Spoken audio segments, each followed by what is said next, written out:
So hello everyone, welcome to my channel. This is DJ Rocket. So guys, आज का जो हमारा topic होने वाला है वो है एक प्रो डीजे सॉफ्टवेयर के बारे में जिसका नाम है ट्रैक्टर प्रो 3, जो कि है आपकी स्क्रीन पे अभी। सो आज मैं इस वीडियो में टॉप 5 चीज़ें रखूंगा इस सॉफ्टवेयर से रिलेटेड जो पर्सनली मुझे सबसे ज़्यादा पसंद है, जो मुझे डीजेइंग करने में बहुत ज़्यादा हेल्प करती है एंड जिन चीज़ों ने मेरी पर्सनली डीजेइंग को बहुत ज़्यादा इन्हेंस भी करा है। इस वीडियो में मैं आपको दूंगा एक लॉन्ग टर्म रिव्यू, क्योंकि पर्सनली मैं इस सॉफ्टवेयर को बहुत लंबे टाइम से यूज़ कर रहा हूँ। इवन जब से मैंने डीजेइंग अपनी स्टार्ट करी है तो तब से मैं ट्रैक्टर सॉफ्टवेयर को मैं यूज़ कर रहा हूँ। पहले मेरे पास ट्रैक्टर प्रो 2 था, अब मैं ट्रैक्टर प्रो 3 पे शिफ्ट हो गया हूँ काफ़ी लंबे टाइम से। सो इस चीज़ से रिलेटेड मैं सारी चीज़ें क्लियर आउट करूँगा। So let's get started with the first point. So guys, जो सबसे पहला मेरा एक पॉजिटिव पॉइंट है उसका नाम है लिमिटर। सो जैसा कि आप ये देख सकते हैं, ये मेरा मास्टर वॉल्यूम लेवल है एंड यहाँ पे येलो कलर का आपको टिक लगा हुआ है। तो जैसे कि मैं इसको थोड़ा सा एक्सटेंड कर देता हूँ, एक्सटेंडेड में करके। सो आप यहाँ पे देख सकते हैं, ये हमें दो चीज़ें मिलती हैं। एक हमें मेन वॉल्यूम नॉब मिलता है, एक हमें लिमिटर का बटन मिल जाता है। सो अगर मैं लिमिटर ऑफ करना चाहता हूँ मैं ऑफ कर सकता हूँ, एंड अगर मैं वॉल्यूम को भी इधर उधर करना चाहता हूँ मैं कर सकता हूँ। इसीलिए मेरे को कोई प्रॉब्लम नहीं है, क्योंकि ये वाला वॉल्यूम नॉब इस पर्टिकुलर इस पूरे सॉफ्टवेयर का है। ये मेरे लैपटॉप का वॉल्यूम नॉब नहीं है, ये इस पर्टिकुलर सॉफ्टवेयर का है। तो गाइज, मैं आपको एक चीज़ मैं आपको सजेस्ट करना चाहूँगा, अपनी वॉल्यूम जो है बिल्कुल 0.0 dB पे रखिए। जैसे कि अभी आप देख सकते हैं, मैंने अपनी जो वॉल्यूम है वो -0.0 dB पे रखी है, मतलब ना तो ज़्यादा है ना तो कम है। सो बेसिकली जहाँ पे आप डीजेइंग करते हैं, अगर वहाँ पे लो वॉल्यूम में अगर ट्रैक्स प्ले होते हैं या ज़्यादा हाई वॉल्यूम नहीं जाता, तो आप इसका जो साउंड है वो -2 -3 के आसपास रख सकते हैं। बहुत ही प्यारा साउंड आएगा, बहुत ही क्रिस्प साउंड आएगा, क्लियर साउंड आएगा, आपको साउंड से रिलेटेड कोई भी प्रॉब्लम नहीं आएगी। एंड अगर मैं बताएं तो लिमिटर के बारे में, सपोज आपके पास कोई ट्रैक है, सो जो उसका एक्चुअल वॉल्यूम है वो 0 dB से ऊपर का है, तो अगर आप बिना लिमिटर ऑन करे अगर आप उसको चलाएंगे तो वो प्रॉपरली क्लिप पे जाएगा। तो हमेशा आपका लिमिटर ऑन होना चाहिए एंड जो आपकी साउंड है या तो -2 या -3 dB पे होनी चाहिए या फिर 0 dB पे होनी चाहिए। सो जो मैं पर्सनली रिकमेंड करता हूँ, मैं आपको रिकमेंड करूँगा कि आप 0.0 dB पे रखें। सो आपका जो लैपटॉप होता है बहुत ईजी तरीके से इनपुट लेता है और बहुत ईजी तरीके से आउटपुट देता है। अगर मैं इस साउंड को बहुत ज़्यादा खोल दूंगा तो जो भी आपका साउंड आउटपुट में आएगा, जो भी आप पीए में डालेंगे या किसी भी स्पीकर में डालेंगे, वो बहुत ज़्यादा डिस्टॉर्शन वाला साउंड होगा। जो लिसनर्स होंगे वो भी परेशान हो जाएंगे और आप भी परेशान हो जाओगे। सो मैं सारे डीजेस को ये सजेस्ट करता हूँ कि प्लीज़ ये वाली जो सेटिंग है ये बिल्कुल ठीक तरीके से कन्फिगर कर लीजिए। एंड एक बार कन्फिगर करने के बाद इसको आपको बार बार छेड़ने की ज़रूरत नहीं है, क्योंकि अगर आप बार बार इसमें कुछ ना कुछ एडिट करेंगे तो आपके साउंड पे भी फ़र्क पड़ेगा। सो इसीलिए मैं बिल्कुल भी सजेस्ट नहीं करूँगा कि आप बार बार इसको एडिट करें। बस एक बार एडिट करिए, एक बार इसको कन्फिगर करिए and that's it. So guys, जो मैं दूसरा पॉइंट जो मैं आपके साथ डिस्कस करने वाला हूँ वो है लोड इंडिकेशन। सो लोड इंडिकेशन कुछ यहाँ पे है हमारे मास्टर वॉल्यूम लेवल के जस्ट लेफ्ट में। सो मैं आपसे ये चीज़ रिक्वेस्ट करता हूँ, जब भी आप लाइव प्लेइंग कर रहे हैं या कहीं पर भी प्ले कर रहे हैं तो यहाँ पे आपको देखते रहना पड़ेगा, क्योंकि एक्चुअली में ये लोड इंडिकेशन यही काम करता है। जैसा कि आप इस लोड इंडिकेशन का लेवल देख रहे हैं, इसका जो लेवल है हमेशा कम रहना चाहिए। अगर इसका जो लेवल है जो 50% के आसपास आता है या 50% से ऊपर आता है तो आपको बहुत सारी प्रॉब्लम फेस करने को मिलेगी। जैसे कि आपका जो ट्रैक है वो बहुत ज़्यादा लैग होकर के चलेगा, जो आपके ट्रैक का जो ग्राफ है वो बहुत ज़्यादा लैग होकर के चलेगा, इवन आपका जो सॉफ्टवेयर है वो भी बंद हो सकता है। सो अगर मैं प्रॉब्लम बताऊं कि ये प्रॉब्लम क्यों जनरेट होती है, सो इसकी दो ही प्रॉब्लम है। या तो आपका जो लैपटॉप है वो बहुत ज़्यादा हीट हो रहा है, जो आपका जो प्रोसेसर है वो लोड नहीं ले पा रहा है। दूसरी चीज़, या तो फिर आपका लैपटॉप बहुत ज़्यादा स्लो है, कि मतलब उसकी स्पीड इतनी नहीं है कि वो इस सॉफ्टवेयर को हैंडल कर पाए। तो ये दो प्रॉब्लम होती हैं जब ये लोड जो इंडिकेशन है ये बहुत ज़्यादा बढ़ जाता है, क्योंकि पर्सनली ये वाली प्रॉब्लम मैंने फेस करी हुई है।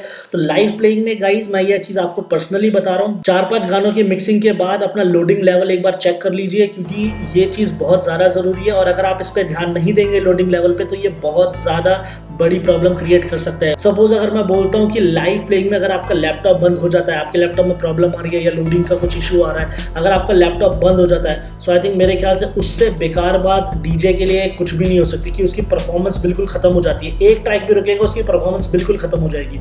तो इसलिए मैं आपको ये सजेस्ट करता हूँ, ये बिल्कुल मिनिमम पे होना चाहिए, 50% के आसपास भी नहीं होना चाहिए। बिल्कुल जितना आप इसकी विड्थ देख रहे हैं, अगर ये बिल्कुल बीच में भी आ गया ना, तो भी आपके लैपटॉप में प्रॉब्लम है और वो आपको रिजॉल्व करने की ज़रूरत है। सो गाइज, अब मैं बात करता हूँ अपने तीसरे मेजर पॉइंट की। बेसिकली जो तीसरा वाला जो पॉइंट है, जैसा कि आप ये वाला एरिया देख पा रहे हैं जहाँ पे मेरा माउस है, ये बेसिकली है शॉर्टकट प्लेलिस्ट कीज। जैसे कि ये वाली मेरी प्लेलिस्ट है। अब मैंने इन फोल्डर्स के अंदर फोल्डर्स बहुत सारे बना रखे हैं। सो मैंने यहाँ पे कुछ अपने फोल्डर्स निकाल रखे हैं जो मैं पर्सनली बहुत ज़्यादा प्ले करता हूँ। सो मैंने उसे यहाँ पे अटैच कर रखा है। तो जैसे कि अगर मैं साई ट्रांस के फोल्डर की अगर मैं बात करता हूँ तो मुझे नहीं पता इन सारे फोल्डर में कहाँ पर है। तो सिंपली बस मैं ये साई ट्रांस का फोल्डर दबाऊंगा, मेरी पूरी की पूरी प्लेलिस्ट खुल जाएगी साई ट्रांस से रिलेटेड। सो पर्सनली मेरे को ये चीज़ काफ़ी ज़्यादा अच्छी लगती है। आपको यहाँ पे स्क्रॉल करने की बिल्कुल भी ज़रूरत नहीं है। सपोज आपके पास 100 फोल्डर हैं, आपको ढूंढना पड़ेगा कि वो फोल्डर कहाँ है, वो ट्रैक कहाँ है। तो जैसे ही आप किसी को भी क्लिक करेंगे वो ऑटोमेटिकली उसकी प्लेलिस्ट खुल जाएगी। जैसे कि मोमोटॉन, commercial and pop, tropical and mixes, commercial remixes, hip hop set, house drops, साई। सो कुछ इस तरीके से मैंने इसको कस्टमाइज कर रखा है एंड आप इसको अपने तरीके से कस्टमाइज कर सकते हैं। पर्सनली ये जो चीज़ है ये मेरे को प्लेइंग में बहुत ज़्यादा हेल्प करती है। मेरे को बार बार यहाँ पर आकर के स्क्रॉल करना नहीं पड़ता, मैं सिंपली बस यहाँ पे क्लिक करता हूँ, मेरी प्लेलिस्ट खुल जाती है। एंड ये वाले जितने भी मेरे फोल्डर हैं ये मेरे वो मेन फोल्डर है जो मैं पर्सनली बहुत ज़्यादा प्ले करता हूँ। सो बहुत सारी कस्टमाइजेशन है इन चीज़ को लेकर जो पर्सनली मेरे को काफ़ी ज़्यादा अच्छी लगी है। सो गाइस जो मेरा फोर्थ पॉइंट है, जो मेरा सेकंड लास्ट पॉइंट है, वो है साउंड से रिलेटेड। सो ट्रैक्टर प्रो 3 को मैं काफ़ी लंबे टाइम से यूज़ कर रहा हूँ। मतलब जब से मैंने डीजेइंग अपनी स्टार्ट करी है तब से मैं ट्रैक्टर के सॉफ्टवेयर यूज़ कर रहा हूँ। पहले मेरे पास ट्रैक्टर प्रो 2 था, अब मैं ट्रैक्टर प्रो 3 पे शिफ्ट हो चुका हूँ एंड प्रो 3 पे भी मेरे को ऑलमोस्ट साल 2 साल मेरे को हो चुके हैं। अगर आप ट्रैक्टर प्रो 2 यूज़ कर रहे हैं या फिर रिकॉर्ड बॉक्स यूज़ कर रहे हैं, जब आप ट्रैक्टर प्रो 3 पे जंप करेंगे तो आपको सीरियसली बहुत ज़्यादा बड़ा डिफरेंस देखने को मिलेगा।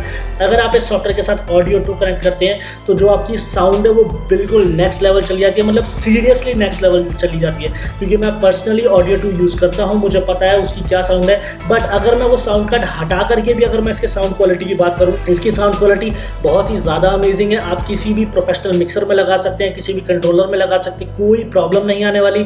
इसकी जो साउंड है वो बिल्कुल क्लियर है, क्रिस्प है, बहुत ही अमेजिंग साउंड है, बहुत रिच बेस है। साउंड में मेरे को बिल्कुल भी कहीं भी ऐसा नहीं लगा कि ट्रैक्टर प्रो 3 बहुत ज़्यादा लो साउंड कर रहा है या बहुत ज़्यादा खराब साउंड कर रहा है। मुझे पर्सनली ऐसा नहीं लगा क्योंकि पहले मैं ट्रैक्टर प्रो 2 यूज़ कर रहा था। प्रो 2 का साउंड मुझे बहुत ही ज़्यादा बकवास लगता था, प्रो 3 का साउंड बहुत ही ज़्यादा एक्सीलेंट है। सो जो मेरा सेकंड लास्ट पॉइंट है वो है साउंड के ऊपर। साउंड इसका लिटरली में बहुत ज़्यादा अमेजिंग है, आप डेफिनेटली ये चूज़ कर सकते हैं। सो गाइस अभी हम बात करेंगे अपने फिफ्थ और लास्ट मेजर पॉइंट के बारे में। सो बेसिकली ये वाला बहुत ज़्यादा मेजर पॉइंट है, ये पर्सनली मेरा अपना फेवरेट है। सो जैसे कि मैं फाइंडर में जाता हूँ एंड यहाँ पे मैंने डॉक्यूमेंट्स खोला। सो डॉक्यूमेंट्स में आपको कुछ इस तरीके के फोल्डर्स मिलेंगे, मतलब जो आपके मेन जो सॉफ्टवेयर डले होंगे उनके यहाँ पे फोल्डर्स बने होंगे। एंड जैसे ही आप ट्रैक्टर का कोई भी सॉफ्टवेयर डालते हैं तो यहाँ पे नेटिव इंस्ट्रूमेंट का आपको फोल्डर मिलेगा। सो हम इस फोल्डर के अंदर जाते हैं। सो इसमें हमें एक और फोल्डर मिलता है जिसका नाम है ट्रैक्टर 3.2.1। सो बेसिकली ये जो 3.2.1 है ये वर्जन है मेरे ट्रैक्टर प्रो 3 का। सो हम इसके अंदर जाते हैं। सो जैसा कि आप ये सारा देख सकते हैं कि इसमें कई सारी सेटिंग्स है, कई सारी चीज़ें हैं। तो मैं आपको एक चीज़ पहले बताना चाहता हूँ। सपोज आप अपनी कलेक्शन को एक लैपटॉप से निकाल करके दूसरे लैपटॉप में डालना चाहते हैं। सो ये चीज़ मैंने अपने रिकॉर्ड बॉक्स में भी करी थी, तो बट रिकॉर्ड बॉक्स में काफ़ी ज़्यादा मेरे को पर्सनली प्रॉब्लम आई। उसमें ऑलमोस्ट 3-4 चीज़ों का बैकअप लेना पड़ता है एंड जो उसका जो साइज़ होता है वो साइज़ काफ़ी ज़्यादा होता है, तो वो पेन ड्राइव में भी नहीं आता। मतलब बैकअप लेना ऑलमोस्ट इम्पॉसिबल हो जाता है। एक्चुअली मुझे पर्सनली रिकॉर्ड बॉक्स का बैकअप लेना मुझे पसंद नहीं है। मेरे को नेटिव इंस्ट्रूमेंट का ट्रैक्टर का बैकअप लेना बहुत ज़्यादा पसंद है क्योंकि एक्चुअली बहुत ईजिली ट्रांसफर हो जाता है। मतलब बस कॉपी और पेस्ट करना है, दैट्स इट, आपको और कुछ नहीं करना। सो अगर सपोज ये वाला जो लैपटॉप है ये मेरा अभी का लैपटॉप है जिसमें मैं अभी काम कर रहा हूँ। सो मेरे पास अभी दूसरा लैपटॉप नहीं है, तो मैं आपको प्रॉपर्ली डेमो दे करके नहीं बता पाऊंगा। मैं आपको एक वर्बली मैं आपको बता सकता हूँ। अगर आपको इसमें कुछ प्रॉब्लम आती है तो डेफिनेटली आप मेरे को कमेंट कर सकते हैं, मैं 100% आपका सॉल्यूशन दूंगा। सो जैसे कि मेरा अभी ये रिसेंट लैपटॉप है, मैंने ये सारे के सारे फोल्डर मैंने करे कॉपी, दैट्स इट, मैंने ये कॉपी करा एंड अब हम नेक्स्ट वाले लैपटॉप में गए। सो पर्सनली मेरे पास नहीं है, वो चीज़ मैं शो नहीं कर पाऊंगा। सो अब हम नेक्स्ट लैपटॉप में गए। नेक्स्ट लैपटॉप में हमने सॉफ्टवेयर डाला, उसको रन कराया, हमने उसको एक बार खोला, मतलब ओपन करा, उसको कॉन्फ़िगर करा, जो भी उसकी सेटिंग वेटिंग होती है, जो भी होता है, नेक्स्ट करके जो भी हमने उसे कॉन्फ़िगरेशन करी एंड हमने उसे दोबारा बंद कर दिया। सो जब अब दोबारा से उस वाले लैपटॉप का जब हम डॉक्यूमेंट खोलेंगे तो उसमें भी नेटिव इंस्ट्रूमेंट जैसा एक फोल्डर होगा, आप उसको खोलेंगे, उसमें सेम यही फोल्डर मिलेगा आपको, उसको भी खोलेंगे एंड उसमें सेम यही सारी फाइलें होगी, बट उनमें डेटा बिल्कुल नहीं होगा। तो आपको चीज़ क्या करनी है, सो आपको ये सारी की सारी फाइलें सेलेक्ट करनी है। जो आपका नया लैपटॉप है आपको राइट क्लिक करना है, मूव टू ट्रैश मारना है। सॉरी मैं इसमें नहीं करूँगा, मेरी सारी कलेक्शन चली जाएगी। सो उसमें आपको मूव टू ट्रैश करना है एंड जो आपने कॉपी 10 आइटम्स करे थे, सेम चीज़ें जो आपने कॉपी करी थी अपने पहले वाले लैपटॉप से, बस वो आपको यहाँ पे अप्लाई करनी है, मतलब पेस्ट करना है। ये पेस्ट 10 आइटम्स। सो आप जैसे ही वो पेस्ट कर देंगे आपको बेसिकली ये चीज़ बंद करनी है। अब जो आपको नेक्स्ट काम करना है वो आपको करना है कलेक्शन का। सो जो भी आपने अपने डी ड्राइव में कलेक्शन रखी हुई है, जो आपको पुराना लैपटॉप है, वो एज इट इज़ आपको कॉपी करनी है। उसमें आपको कोई भी रीनेम नहीं करना है, कुछ भी नहीं करना है, वो आपको एज इट इज़ कॉपी करनी है। वो एज इट इज़ कॉपी करके जो आपका रिसेंट लैपटॉप है आप उसके डी ड्राइव में वो डाल दें। सो जैसे ही आप डालेंगे एंड जब आप उस सॉफ्टवेयर को खोलेंगे वो सारी की सारी प्लेलिस्ट एनालाइज कर लेगा, आपको यहाँ पे सारी प्लेलिस्ट शो हो जाएगी। सो गाइस जैसे ही आप अपना सॉफ्टवेयर खोलेंगे आपको सारी की सारी आपकी प्लेलिस्ट विजिबल हो जाएगी, जैसे कि ये वाली प्लेलिस्ट है। सो सारे के सारे ट्रैक जो है वो आपको दिखेंगे बट वो चलेंगे नहीं, तो सब में कुछ इस तरीके का एरर आएगा। सो मैंने इस सिंगल ट्रैक को वहाँ से डिलीट कर दिया जहाँ पे इसकी ओरिजिनल फाइल थी। सो मैंने उसे डिलीट करके अपने डेस्कटॉप पे रख दिया है। अब रीलोकेट कैसे करना है, जैसे कि अगर आप अब इसको चलाने की कोशिश करेंगे, मैं इसको drag and drop first second वाले में करता हूँ। सो यहाँ पे आप देख सकते हैं file can not be played. So अब हम इसका सॉल्यूशन कैसे करेंगे, क्योंकि सारे ट्रैक ही हमारे एरर में चले जाएंगे। प्लेलिस्ट तो हमारी सेम होगी, उसमें क्यू पॉइंट भी सेम होंगे, सब कुछ सेम होगा, बट वो गाने चलेंगे ही नहीं। तो उसका जो सॉल्यूशन है बेसिकली आपको इस ट्रैक में आपको यहाँ पर आकर के रीलोकेट करना है। जैसे ही आप इसको रीलोकेट करेंगे ऐसे करके फोल्डर खुलेगी। मैं डेस्कटॉप पे गया, डेस्कटॉप पे मैंने ये ट्रैक डाल रखा है। आप जैसे मैं डेस्कटॉप पे करके मैं सेलेक्ट कर रहा हूँ, आपको ये बेसिकली अपने डी ड्राइव पे सेलेक्ट करके जहाँ पे अपने प्लेलिस्ट सेव करी है आपको वो वाला फोल्डर सेलेक्ट करना पड़ेगा। और जैसे ही आप इसको ओपन करेंगे वो जो एरर का जो ऑप्शन है वो हट जाएगा। एंड अब मैं अगर इसको यहाँ पे अगर मैं पेस्ट करता हूँ तो अब आप देख सकते हैं मेरा क्यू पॉइंट भी यही है सामने।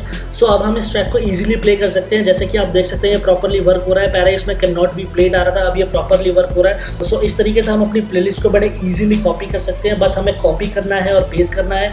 रिकॉर्ड बॉक्स की तरह बहुत ज़्यादा हेक्टिक काम नहीं है, क्योंकि पर्सनली मैंने रिकॉर्ड बॉक्स का अपना बैकअप लिया था। मेरे को बैकअप लेने में बहुत ज़्यादा प्रॉब्लम आई थी, बट ट्रैक्टर मेरे को इस चीज़ के लिए बहुत ही ज़्यादा ईजी लगा। मेरे को ट्रैक्टर के सॉफ्टवेयर में ऐसा कुछ भी नहीं है, बस आपको सारी फाइलें यहाँ से कॉपी करनी है, वहाँ पे पेस्ट करनी है, आपको सारी अपनी प्लेलिस्ट कॉपी करनी है, देन वहाँ पे आपको सिंपली बस रीलोकेट करना है अपनी सारी प्लेलिस्ट को, एंड दैट्स इट। आपके जो व्यू पॉइंट्स होंगे, जो आपकी ग्रिड्स होगी, जो भी आपकी एडिटिंग होगी आपके ट्रैक्स में, वो एज इट इज सेम की सेम आएगी। एंड इस चीज़ की मैं गारंटी दे रहा हूँ। तो अगर आपको इस चीज़ में कोई भी प्रॉब्लम आती है, आई नो मैंने प्रॉपरली डेमो करके नहीं दिखाया, अगर आपको इस चीज़ में कोई भी प्रॉब्लम आती है आप डेफिनेटली मेरे को कमेंट कर सकते हो, मैं 100% आपको सोल्यूशन दूंगा। सो गाइज ये थी कुछ 5 चीज़ें जो मैंने इस ऑल ओवर सॉफ्टवेयर में बताई है। ये 5 चीज़ें मेरी अपनी पर्सनल फेवरेट है, जो पर्सनली मुझे बहुत ज़्यादा अच्छी लगी है, जिसकी वजह से मेरी डीजेइंग और ज़्यादा इन्हेंस हुई है। अगर मैं बात करता हूँ ये वाला सॉफ्टवेयर आपको रेकमेंड करना चाहिए या नहीं करना चाहिए, डेफिनेटली ये वाला सॉफ्टवेयर आपको रेकमेंड करना चाहिए।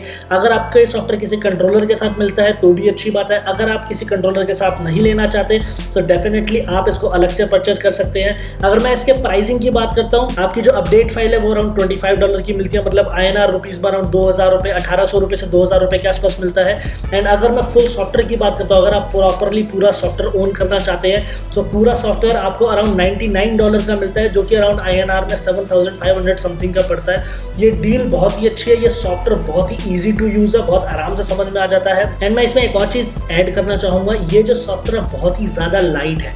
ये रिकॉर्ड बॉक्स की तरह नहीं है, क्योंकि पर्सनली रिकॉर्ड बॉक्स से रिलेटेड काफ़ी ज़्यादा कंप्लेंट सुनने में आती है। जो रिकॉर्ड बॉक्स है वो काफ़ी ज़्यादा लैग होता है, बीच बीच में कुछ प्रॉब्लम्स आ जाती हैं। अगर मैं अपनी पर्सनली बात बताऊँ तो मैंने अभी तक रिकॉर्ड बॉक्स परफॉर्मेंस मोड अभी तक यूज़ नहीं करा है। मैं पर्सनली एक्सपोर्ट मोड में रिकॉर्ड बॉक्स का यूज़ करता हूँ। अगर आपको मैं बताऊँ, आप इसे सजेस्ट करो या ना करो, डेफिनेटली मैं 101% आपको बोलता हूँ ट्रैक्टर प्रो 3 आप सजेस्ट कर सकते हैं। जो जो चीज़ें मैंने आपको इसमें क्लियर आउट करी हैं, इन सारी चीज़ों ने मेरी प्लेइंग को बहुत इन्हेंस करा है।